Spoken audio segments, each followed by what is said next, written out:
আসসালামু আলাইকুম। আমার সোনার বাংলাদেশে ধর্ষণ, ডাকাতি, ছিনতাই, খুন, রাহাজানি প্রচুর আকারে বেড়ে গেছে। তার মূল কারণ হচ্ছে বাংলাদেশে কোনো আইনের কঠোর ব্যবস্থাপনা না থাকার কারণ। এই দেখেন আরব দেশগুলাতে ধর্ষণ করলে তার মৃত্যুদণ্ড, চুরি করলে তার হাত কর্তন এবং যদি খুন করে হত্যার বদলে হত্যা। যদি আমাদের সোনার বাংলাদেশে যদি এমনটা হইতো যে মৃত্যুর বদলে মৃত্যু। যদি কাউকে হত্যা করেন তাহলে আপনাকে হত্যা করা হবে। এটাই ইসলামিক আইন। আর ইসলামিক দৃষ্টিতে এটাই ঠিক। যদি আজকে একজন অপরাধী যদি অপরাধ করে যদি তার শাস্তিটা পায়, সেই অপরাধ দেখে অন্য কেউ তাহলে অপরাধ করার সাহস পাবে না। কিন্তু আমার সোনার বাংলাদেশে এটা না। আমার সোনার বাংলাদেশে টাকা হলে সবকিছুই হয়। ধর্ষণ করবেন, ধর্ষণের পক্ষে উকিল পাওয়া যায়। আপনি খুন করবেন, খুনের পক্ষে উকিল পাওয়া যায়। কিন্তু দেখবেন যে যে বিচার পাওয়ার সে কিন্তু বিচার ঠিকই পায় না, ন্যায্য বিচার। কিন্তু যে অপরাধ করলো সে কিন্তু টাকার বিনিময়ে হোক, ক্ষমতার জোরে হোক ছাড়া পেয়ে যায়। এই কারণে বাংলাদেশের আইন ব্যবস্থাপনা ভালো না। আপনি আরব কান্ট্রিতে দেখেন একটা মানুষ যদি একটা গরিব ফ্যামিলি কাউকে হত্যা করে অথবা ধর্ষণ করে তার কিন্তু মৃত্যুদণ্ড তাও জনসমক্ষে। কিন্তু যত টাকা পয়সাই দেন না কেন কখনো ছাড় দেবে না তারা। ওই যদি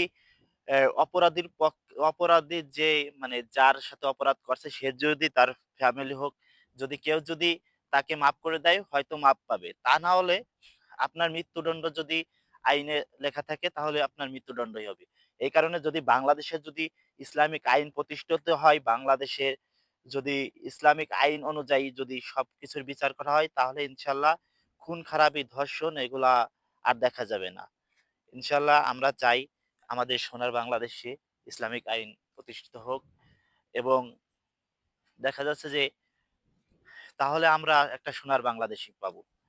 আর আমাদের মানে ২ দিনের আগে যে ঘটনা আ মাগুরাতে ৮ বছরের শিশু সন্তানকে ধর্ষণ করছে বোনের শ্বশুর মিলে এবং দেখেন এই আওয়ামী লীগের সরকার পরিবর্তনের পরেই দেশে আইনের মানে একবারে আইনের কোনো ব্যবস্থাপনা নেই। যার ফলে প্রতিনিয়ত অহরহ ধর্ষণের শিকার হচ্ছে তরুণীরা।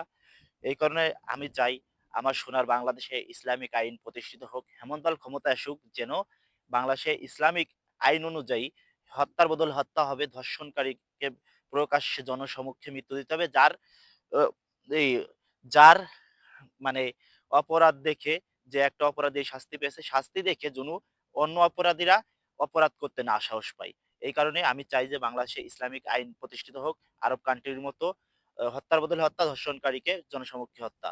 যেন এটা করা হয় এবং চুরি ডাকাতি করলে তাকে ধরে হাত পা কেটে দেয়া এটাই যেন ইসলামিক আইন আর এটাই যেন প্রতিষ্ঠিত হয়। সকলে ভালো থাকবেন, সুস্থ থাকবেন। আমার জন্য দোয়া করবেন। আসসালামু আলাইকুম।